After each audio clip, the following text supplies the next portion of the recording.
So I recently had a question emailed into me, thank you. And if you don't want to email me, there is an email address somewhere around. It's like advice at Tin House Studios or advice at Scotch Casino. I'll pop it below. Send me your questions and I try and make videos answering them. Now, this question was, how often should I be shooting as a professional photographer? And I thought, yeah, that's a good question, because it's something which I think plays in all of our minds. Like, am I shooting enough? Am I working enough? Am I not working enough? And let me try and break this down a bit. Now, there's two types of pro. Like broadly, like just, paint that brush across this, but there we go. They're the ones who do very high volume, low cost work.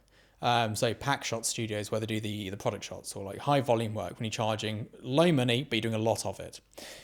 If you're in that point, you should be shooting every day, because that's how that business model works. Then you've got the high end photographers who do premium level shooting, but not as often. And you might only, and I've spoke to a few different pros just to check, it's not my experience of this. Some months you won't work. You will not work. There is no shoot. Other months you'll work every day.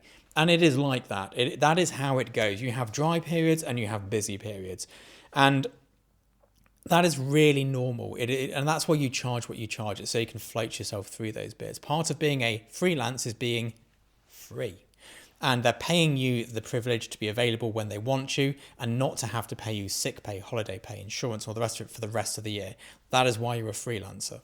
Okay, if you wanted all those benefits, you'd work for a company, you'd work a little bit every day and get a little bit of money every day. But we don't. We work rarely and for high fees.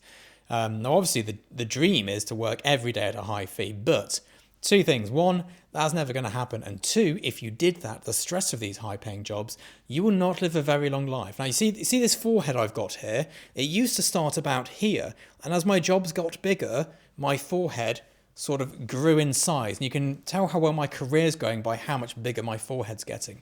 The more work I have, the more forehead I gain, because it is a high-stress job. The pressures are huge. Whereas when I was doing like high-volume, low-fee, and of course there's a mid-volume, mid-fee as well. It's a sliding scale.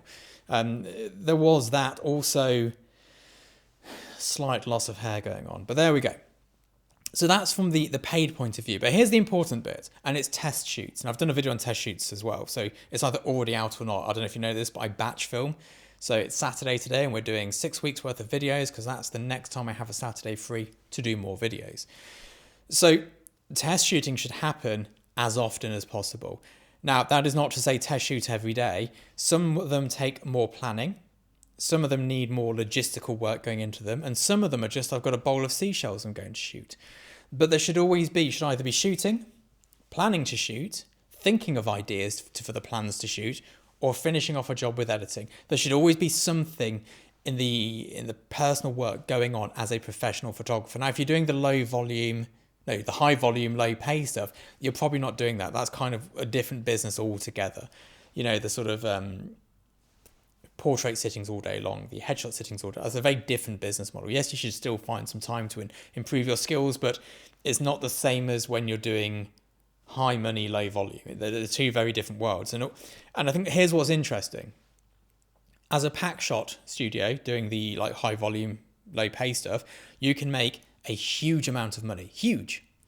As a top photographer doing the low volume, high pay, you can make a similarly huge amount of money, but shoot less often for money. However, in the gaps you're still shooting, you will work as much as someone doing the low volume, high volume, low power. I've got to get this sorted. It's going to be annoying in the edit.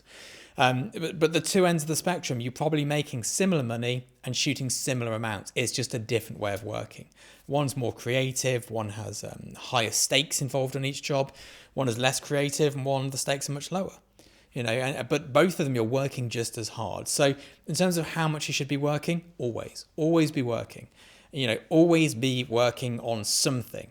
But as you get to higher and higher fees, the actual amount of paid work becomes fewer and far in between. And also, with the bigger jobs comes a lot more planning. There's a lot more pre-production, a lot more post-production. And they actually take a lot longer. Like a one-day shoot probably takes a week of your life. And that's where you charge what you do. So there is no hard and fast rule. But what I would emphasize is, if you've not got work on, be testing. Be coming up with the ideas, whatever it is, but be working on those test shoots. That is key. If you head over to my actual commercial website, which is scotchrathino.com, Tin House Studios is just my YouTube name, You will see on the news bit, I try and constantly have new projects coming up. I've got 4 on the go at the moment. And as and when they're done, they sort of end up on there when I have an evening to sit down and write a new blog post up for them. But there we go. Anyway, I hope this has helped answer your questions. If you're into commercial photography, if it's a career you're interested in, do hit subscribe because that is what this channel is all about. And I'll be creating 2 videos a week from now on in. See you soon. Bye-bye.